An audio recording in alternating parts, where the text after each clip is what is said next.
नमस्कार मेरे future professors, मैं हूं Apurva Dubey from rediscover education और आज मैं लेकर आ गई हूं आपके लिए मेंसुरेशन पार्ट 2। पिछले क्लास में हम लोगों ने कुछ इंपॉर्टेंट फॉर्मूलाज पढ़े थे। अगर आपने नहीं देखा हो तो प्लीज़ मेरा फर्स्ट वीडियो देखिएगा, पार्ट 1। उसमें सारे फॉर्मूलेज मेंशन किए गए हैं जो कि आ सकते हैं एग्जाम में। तो हम लोग आज का क्लास स्टार्ट करते हैं। उसके पहले आपसे रिक्वेस्ट करूंगी कि प्लीज़ रीडिस्कवर एजुकेशन ऐप को डाउनलोड करिए और हमारे इस चैनल को लाइक, शेयर एंड सब्सक्राइब करिए। हम लोगों की लाइव यूट्यूब क्लासेस होती हैं। Paper 1 at 11:10 AM Tuesday, Thursday and Saturday, and paper 2 education at 11:10 AM Monday, Wednesday and Friday.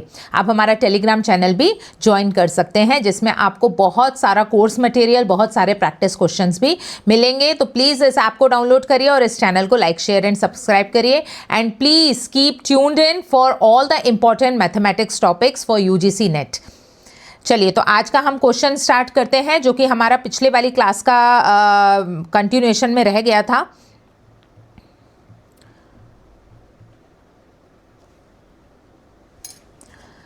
Area of rhombus is 120 square centimeter and one of its diagonal is 24 centimeter. Each side of rhombus is, एक समचतुर्भुज का क्षेत्रफल 120 वर्ग centimetre है और उसका एक विकर्ण 24 centimetre है। समचतुर्भुज की प्रत्येक भुजा है।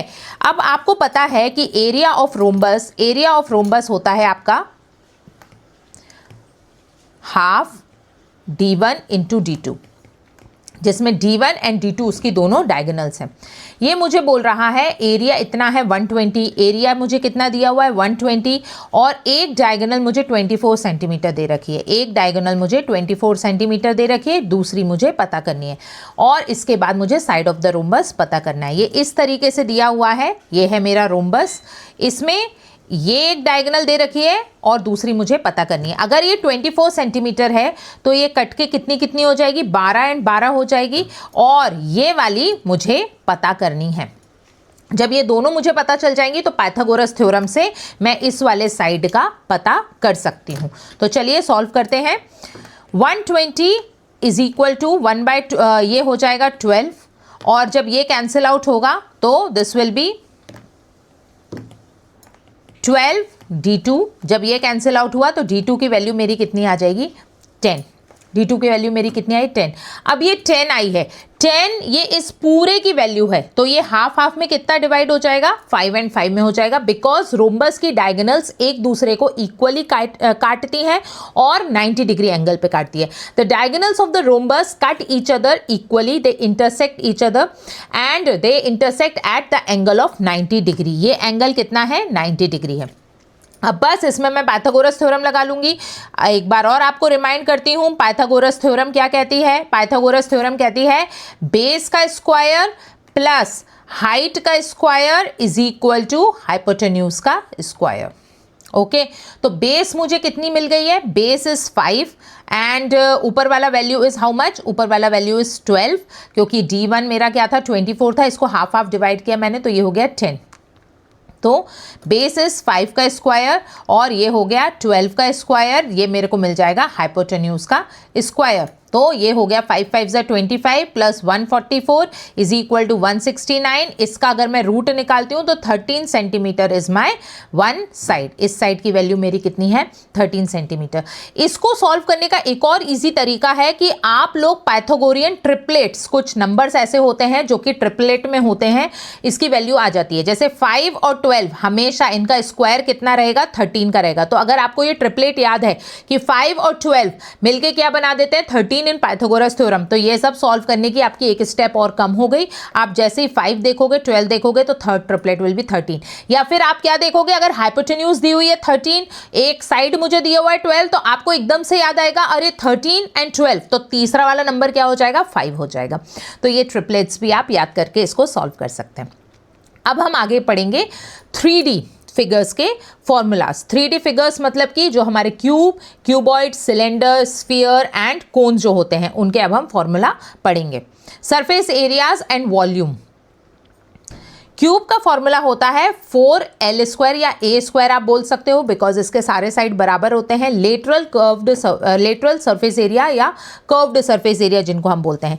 इसको एक्सप्लेन करने का मैं आपको एक इजी तरीका बताती हूँ। फॉर सपोज ये एक क्यूबॉइड है, ये मोबाइल जो है मेरा, दिस इज अ क्यूबॉइड।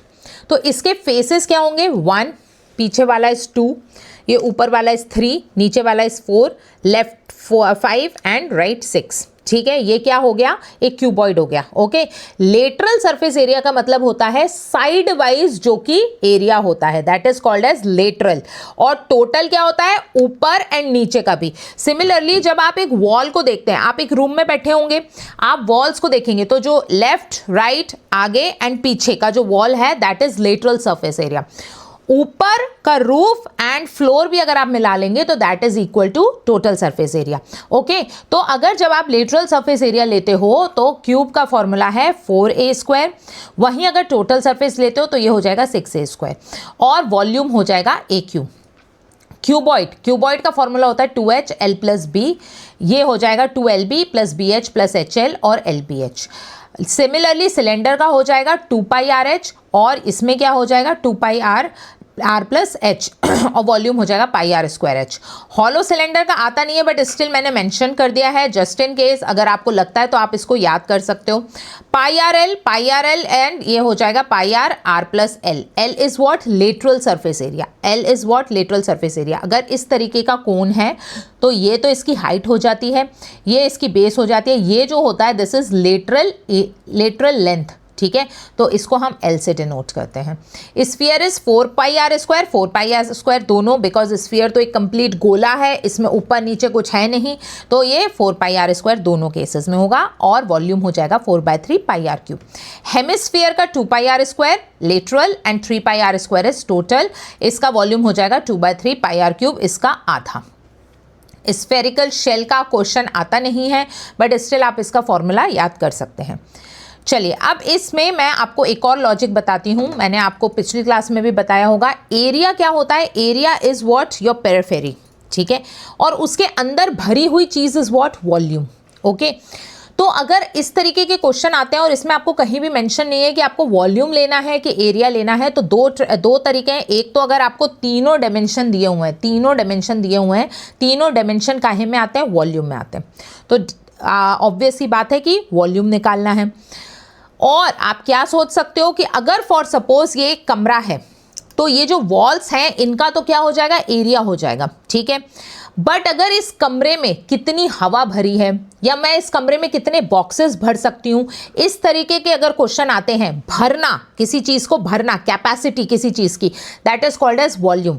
अगर फॉर सपोज एक टैंक है, वाटर टैंक है, तो वाटर टैंक का मैं आपको एरिया पूछ सकती हूँ, मतलब कि वो कितना जगह घेर रहा है, बट उसके अंदर कितना पानी भर सकता है, that is called its volume, और you can use it as a capacity of a circular tank.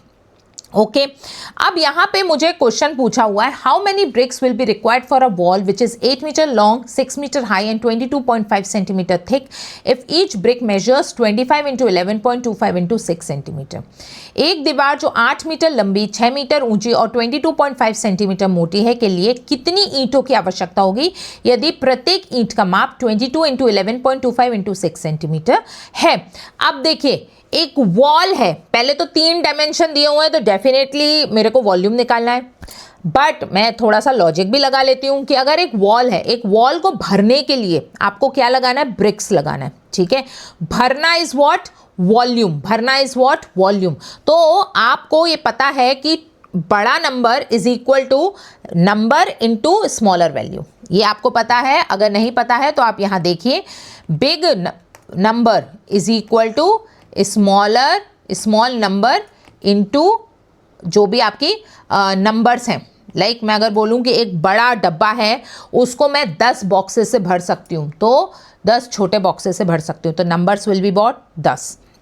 Okay, अब ये बोल रहा है कि वॉल है, तो वॉल जाहिर सी बात है एक बड़ी वॉल होगी, 6 × 22.5 सेंटीमीटर। और यहाँ देखिए, आप मेजरमेंट ध्यान रखना है, दोनों चीज़ें मीटर में है, बट ये क्या है 22.5 सेंटीमीटर में है, तो इसको भी मीटर में कन्वर्ट करने के लिए मैं क्या करूँगी, 100 करूँगी, और यहाँ से एक डॉट मैंने हटा दिया तो ये 1000 हो गया। इन दोनों का वॉल्यूम क्या हो जाएगा, सेम हो जाएगा। ओके, और सेम होगा कब, जब मैं नंबर्स से उसको मल्टीप्लाई करूंगी तब how many bricks are required to construct a wall. ठीक है, एक ब्रिक का लेंथ कितना है 22 और ये सेंटीमीटर में तो अपॉन 100, 11.25 है ये भी अपॉन 100 और 6 है तो ये भी अपॉन 100। इसको मैं हटा दूंगी तो यहाँ पे 4 जीरोस आ गए। ओके, ये 3 जीरो से कैंसिल आउट हो गए, क्लियर इनफ। और ये 6 इस 6 से कैंसिल आउट हो गया। ओके, अब ये देखिए 25 5 ज़ा 25, 4 ज़ा एंड 2 5। ठीक है, ये कैंसिल आउट हुआ 9 से। तो अभी इतना लिख लेती हूँ मैं, 8 × 9 is equal two numbers into 1125 upon कितना है 1 2 3 4 5 10⁵5। जब आप इसको सॉल्व करोगे फर्दर, तब आपका वैल्यू आ जाएगा समथिंग इक्वल टू 6400। कैसे देखते हैं, 9 1 ज़ा 9, ये 9 के टेबल में जाएगा, 9 1 ज़ा 9, 2 and 2 बचा तो यहाँ पे हो जाएगा 2 ज़ा 18, ये हो गया 125। ओके, अब ये यहाँ पे गया 8/125 और ये 10⁵5 इज इक्वल टू नंबर्स। जब आप इस वैल्यू को सॉल्व करोगे तो your answer will comes out to be 6400। मतलब कितनी ब्रिक्स चाहिए है, ये एक वॉल है जिसका डायमेंशन मैंने आपको बताया था। तो ये एक वॉल है, इसमें कितनी छोटी छोटी ब्रिक्स चाहिए होंगी, तो छोटी bricks into number of bricks. कोई भी इस तरीके का क्वेश्चन आए तो आपको क्या करना है, छोटा value into numbers is equal to बड़ा वैल्यू, छोटा value into numbers is equal to बड़ा वैल्यू। तो ये small into numbers is equal to बड़ा वैल्यू। बस मैंने ये किया है, मेरा क्वेश्चन सॉल्व हो चुका है। ओके, नेक्स्ट क्वेश्चन पे जाते हैं। Volume of a rectangular tank is 182 cubic metre if its length and breadth be 8 × 6.5 metre respectively, find its depth. Height and depth, height ऊपर डेप्थ नीचे, but they can be used in a single formula. अगर formula एक rectangular tank का है L × B × H, तो H की जगह पे आप डेप्थ भी लिख सकते हैं, वही फॉर्मूला रहेगा, फॉर्मूला चेंज नहीं होगा। एक आयताकार टैंक का आयतन 182 घन मीटर है। यदि इसकी लंबाई और चौड़ाई क्रमशः 8 मीटर और 6.5 मीटर है तो इसकी गहराई ज्ञात कीजिए। तो volume of a rectangular tank मतलब कि वॉल्यूम ऑफ अ क्यूबॉइड, इसका फॉर्मूला होता है L × B × H। ओके, ये मुझे दिया हुआ है 182, मुझे लेंथ दी हुई है, मुझे ब्रेथ दी हुई है और मुझे हाइट पता करनी है, या I can use it as depth. Okay, ये जब मैं सॉल्व करूंगी तो इसका वैल्यू आ जाएगा 2 4 ज़ा 8 एंड 9 and 1 91। ओके, ये जब मैं करूंगी दिस इज अगेन, इसको अपॉन 10 में ले लेती हूँ मैं, ये मेरे 13 के टेबल में आएगा, 13 5 ज़ा 65 एंड 13 7 ज़ा 91। क्लियर। उसके बाद ये कैंसिल आउट हुआ इन 2, ये कैंसिल आउट हुआ 2, मेरा डेप्थ का वैल्यू क्या आ गया 7/2 यानी कि 3.5 मीटर। क्लियर है। इस तरीके के क्वेश्चन को सॉल्व करने मत बैठिएगा, 8 × 6.5 कर रहे हैं फिर उसको 182 से डिवाइड कर रहे हैं, नहीं। Again I am reminding, examiners are not testing your multiplication और division skills, they are testing your logic, they are only testing your logic. और देखिए यहाँ पे मैंने कोई भी एक्स्ट्रा सॉल्यूशन नहीं किया, बस इसको यहाँ आपस में काटती गई और मेरा आंसर आ गया। ठीक है, तो एग्जाम में बड़े कैलकुलेशंस करने से बचिएगा। जहाँ बड़े कैलकुलेशन हैं समझ लीजिएगा कि वो आपस में कहीं ना कहीं कैंसिल आउट हो रहा है, because no one is testing your 4 digit 5 digit multiplication आता है कि नहीं आता है आपको। ओके, नेक्स्ट क्वेश्चन पे चलते हैं। Find volume of a cube whose TSA is 486 square centimetre. इस घन का आयतन ज्ञात कीजिए जिसका TSA 486 वर्ग सेंटीमीटर है। अब मुझे पता है TSA of a cube is how much 6a square, और ये आ जाएगा 486। ओके, a स्क्वायर की वैल्यू मैं ले लूंगी 486/6, ये कैंसिल आउट हुआ, 8 6 ज़ा 48 1, और a की वैल्यू कितनी आ जाएगी 9। जब a की वैल्यू आई तो अब मेरा वॉल्यूम निकल आएगा। वॉल्यूम की वैल्यू क्या है a क्यूब मतलब 9 का क्यूब, और इसकी वैल्यू आ गई 729 इज माय आंसर। है ना कितना इजी, बस जस्ट हमको लॉजिक लगाना है इसके बीच में। अगला क्वेश्चन देखते हैं। Circumference of a base of a cylinder is 176 centimetre and it's height is 65 centimetre. Find the volume of the cylinder and it's LSA. बेलन के आधार की परिधि 176 सेंटीमीटर है और ऊंचाई 65 सेंटीमीटर है। बेलन का आयतन और उसका एलएसए ज्ञात कीजिए। अब देखिए, ये इस तरीके का एक सिलेंडर है, ये इस तरीके का एक सिलेंडर है। इसका मुझे सरकमफेरेंस दे रखा है, मतलब कि ये वाला चीज़ मुझे दे रखा है। सरकमफेरेंस का फॉर्मूला होता है 2πr। ये मुझे कितना दे रखा है 176, मतलब कि इससे मुझे r पता चल जाएगा। अगर मुझे वॉल्यूम पता करना है तो वॉल्यूम का फॉर्मूला क्या है πr²h, पर मुझे कहीं पर भी r नहीं दिया हुआ है, बट मुझे क्या दिया हुआ है सरकमफेरेंस दिया हुआ है। सरकमफेरेंस का फॉर्मूला क्या होता है 2πr। इससे मैं r की वैल्यू निकाल लूंगी 176 2 × 22/7। ये जब मैं सॉल्व करूंगी तो ये हो जाएगा 11, 8 × 16, 8 × 16, अगेन ये कैंसिल आउट हुआ 8, 4, तो मेरा रेडियस कितना आ गया 7 4 × 28। अब बस मैं इसका वॉल्यूम निकाल लूंगी। वॉल्यूम क्या रहेगा 22/7 πr²।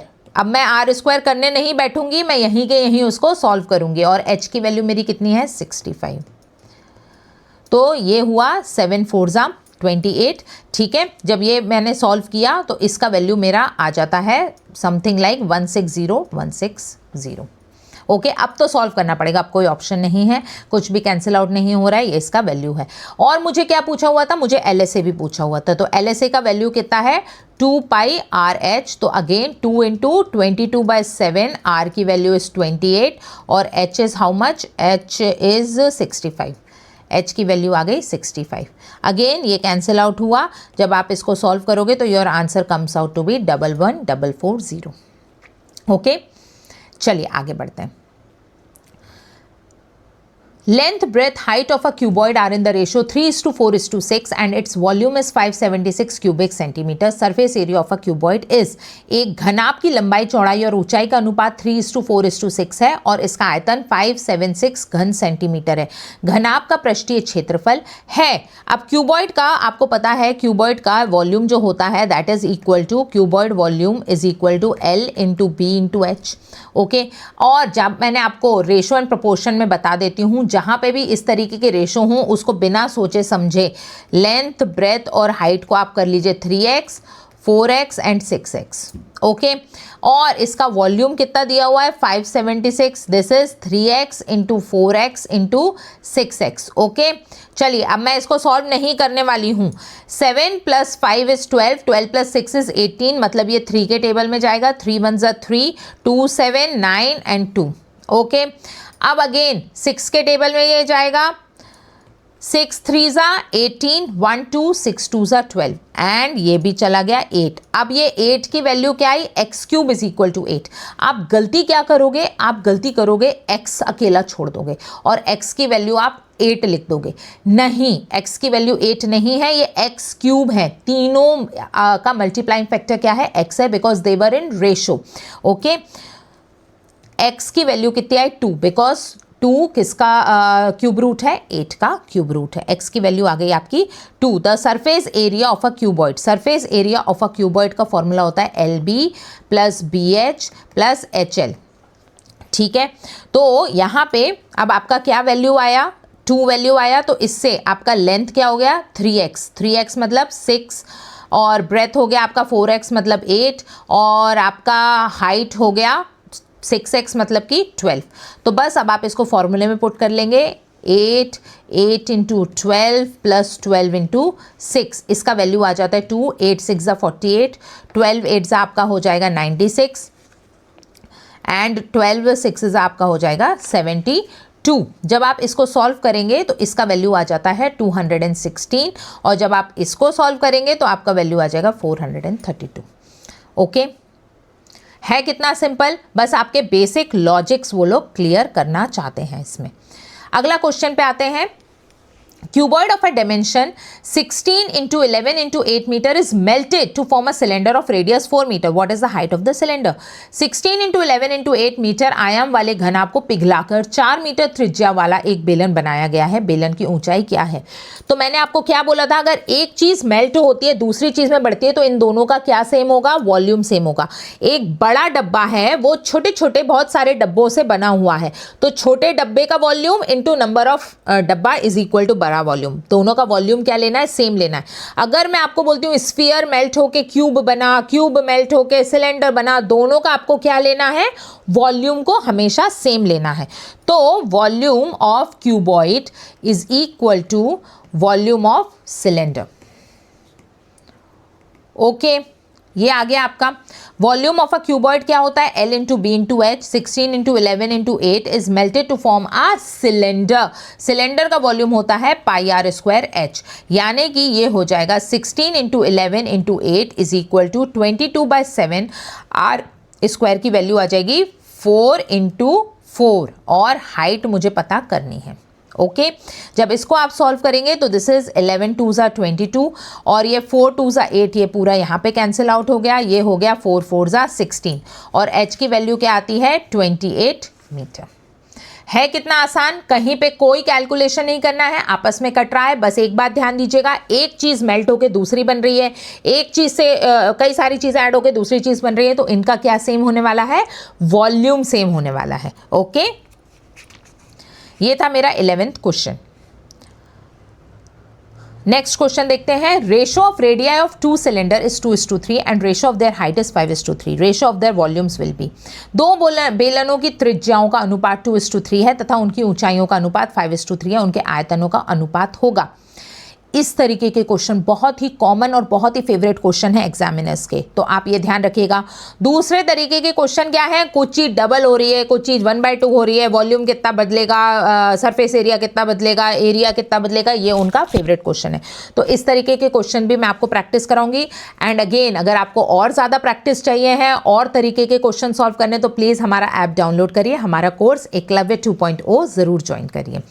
देखिए, अब सिलेंडर्स, इनके वॉल्यूम का रेशो मुझे पूछा हुआ है, तो सिलेंडर के वॉल्यूम का रेशो होता है पाई आर स्क्वायर एच, तो मैं R1 और H1 ले लूँगी, पाई R2 स्क्वायर और H2। पाई से पाई कैंसिल आउट हुआ, R1 और R2 का क्या हो जाएगा? होल स्क्वायर और H1 अपॉन H2 हो जाएगा। R1 अपॉन R2 का मेरे को क्या रेशो दिया हुआ है? 2:3, मतलब कि इसका स्क्वायर क्या हो जाएगा?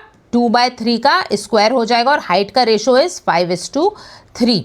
तो 2 2 ज़ा 4, 3 3 ज़ा 9 एंड 5 एंड ये आ गया 3, 5 4 ज़ा 20, 9 3 ज़ा 27। मेरा आंसर इज 20:27। है कितना सिंपल ये, बस मैंने क्या किया, इन दोनों का रेशो का फॉर्मूला लिख लिया, पाई से पाई कैंसिल आउट हो गया, R1 R2 का स्क्वायर है तो इनके रेशो का भी क्या हो गया? स्क्वायर हो गया, और H1 H2 का जो रेशो था उससे मैंने मल्टीप्लाई कर दिया। My answer is 20:27। Next question देखते हैं। If each side of a cube is doubled then its volume is. यदि किसी घन की प्रत्येक भुजा को दोगुना कर दिया जाए तो उसका आयतन होगा। तो क्यूब वॉल्यूम का फॉर्मूला क्या होता है? साइड का क्यूब, यही होता है मेरा वॉल्यूम का फॉर्मूला। और हर एक साइड क्या कर दिया? डबल कर दिया गया है। हर एक साइड क्या कर दिया है? डबल कर दिया। तो ये कितना हो जाएगा? 2 2 ज़ा 4, 4 2 ज़ा 8, मतलब ये कितना हो गया? 8 टाइम्स। क्लियर है? चलिए आगे बढ़ते हैं। If each side of a cube is doubled then its area is. यदि किसी घन की प्रत्येक भुजा को दोगुना कर दिया जाए तो उसका क्षेत्रफल होगा। तो क्यूब, पहले वाला क्वेश्चन में क्या था? वॉल्यूम था। क्यूब का एरिया क्या हो जाता है? 6a square. a is nothing but side का स्क्वायर। ये क्या कर दिया? डबल कर दिया, तो ये क्या हो जाएगा? 4a स्क्वायर हो जाएगा। 4a स्क्वायर मतलब क्वाड्रपल्ड। डिफरेंस आपको क्लियर समझ में आया? पहले वाले क्वेश्चन में वॉल्यूम था, इस वाले क्वेश्चन में एरिया है। This is quadrupled. अब नेक्स्ट क्वेश्चन है, if the linear dimension of a cylinder are all doubled. Linear dimension मतलब कि length, breadth, height, depth, width, ये सब क्या है? लीनियर डायमेंशन है। Okay, they are calculated in centimetre, metre, unit of length जो भी होता है. If the linear dimensions of a cylinder are all doubled, radius and height both multiplied by 2, by what factor does its volume increases. यदि एक बेलन के सभी रैखिक आयाम दोगुने कर दिए जाएं, त्रिज्या और ऊंचाई दोनों को 2 से गुणा कर दिया जाए, तो इसका आयतन कितने गुना बढ़ जाएगा. ये मैं अभी समझाने के लिए लिखी हूँ ब्रैकेट वाला पोर्शन, बट ज़रूरी नहीं है ये आपको एग्जाम में आए. तो लीनियर डिमेंशन डबल्ड हो रही है, मतलब कि सब चीज़ें क्या हो रही हैं, इंटू 2 हो रही हैं. अगर हाफ्ड बोलती मैं तो क्या होती, 1/2 होती. क्वाड्रपल्ड बोलती तो वो क्या होता, 4 टाइम्स होता. ट्रिपल्ड होता तो 3 टाइम्स होता. क्लियर. चलिए, ये बोल रहा है कि सिलेंडर का सारा डबल हुआ है, तो मेरे सिलेंडर का फॉर्मूला क्या होता है, πr²h. तो रेडियस भी क्या हो गया, डबल हो गया, और हाइट भी क्या हो गई, डबल हो गई. तो ये क्या हो गया, 2 2 4 r², और ये हो गया 2h, ये हो गया 8 टाइम्स. हुआ कि नहीं 8 टाइम्स. ठीक है. आप अब गलती क्या करोगे, मैं बताती हूँ आप गलती क्या करोगे. 2r का आप स्क्वायर करोगे नहीं, आप इसको 2r² लिख दोगे और यहाँ 2h लिख दोगे, आप बोल दोगे 4 टाइम्स. ये गलती नहीं करनी है, मैं आपको गलतियाँ भी बता रही हूँ, इसको प्लीज़ मत करिएगा. ठीक है. आपको उसका भी स्क्वायर निकालना है. अगर वो 2r हुआ है तो वो पूरा 2r हुआ है, उसका स्क्वायर आपको निकालना है. Clear enough. इसका आंसर है 8 times. Two similar cones have a linear scale ratio 2:3. If the smaller cone has volume 16 pi, what is the volume of the larger cone? दो समरूप शंकुओं का रेखिक पैमाने का अनुपात 2:3 है. यदि छोटे शंकु का आयतन 16 पाई है, तो बड़े शंकु का आयतन क्या है. अब देखिए, लीनियर स्केल रेशो मतलब कि ये पूरा रेशो क्या है, 2:3. मतलब कि पहले वाले कोण में हर चीज़ क्या हो गई है, डबल हो गई है. दूसरे वाले कोण में हर चीज़ क्या हो गई है, ट्रिपल हो गई है. तो कोण का वॉल्यूम क्या होता है, कोण का वॉल्यूम इज 1/3 πr²h. कोण का वॉल्यूम इज 1/3 πr²h. ये h1/h2 है, ये है r²h2, ये हो गया 1/3. ठीक है. 1/3 पाई 1/3 पाई कैंसिल आउट हुआ. r1/r2 क्या हो जाएगा, डबल हो जाएगा. h1/h2 क्या हो जाएगा, ट्रिपल हो जाएगा. ठीक है. h1/h2 सेम है, तो r1/r2 r और h क्या हो गए, डबल हो गए. बिकॉज यहाँ पे क्या दिया हुआ है, 2:3 दिया हुआ है, तो ये क्या हो गए, डबल हो गए. तो ये क्या हो जाएगा, 4r1². h क्या हो गया है, h भी क्या हो गया, डबल हो गया है. ठीक है. नीचे वाला भी क्या हो गया है, ट्रिपल हो गया है. ठीक है. ये सब क्या हो गए, ट्रिपल हो गए. तो इसको आप क्या कर लोगे, 3 3 ज़ा 9 r2², और ये भी क्या हो जाएगा, 3h हो जाएगा.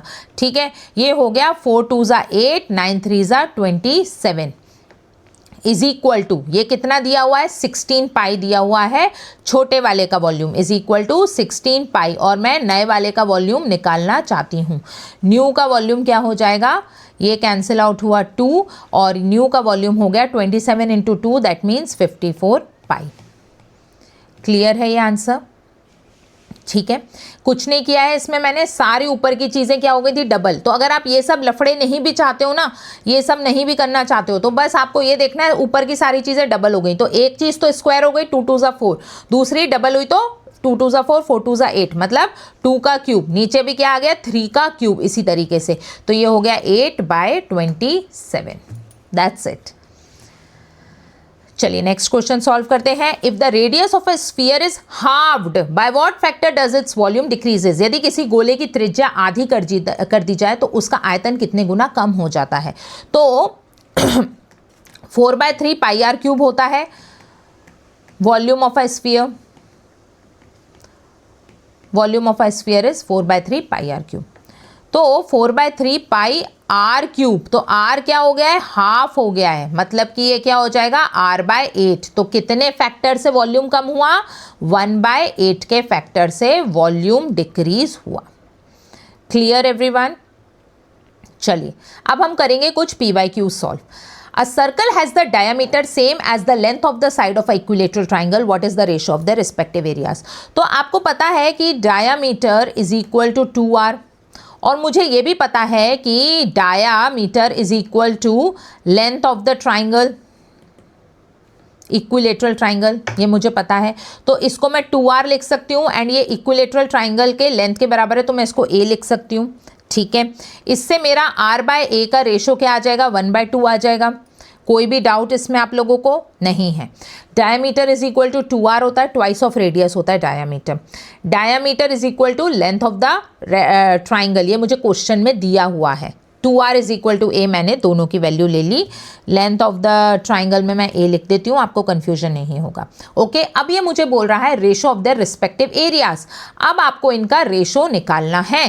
तो area of circle upon area of equilateral triangle, तो एरिया ऑफ सर्कल का फॉर्मूला होता है पाई आर स्क्वायर और एरिया ऑफ रेक्टेंगल का फॉर्मूला होता है √3/4 a स्क्वायर।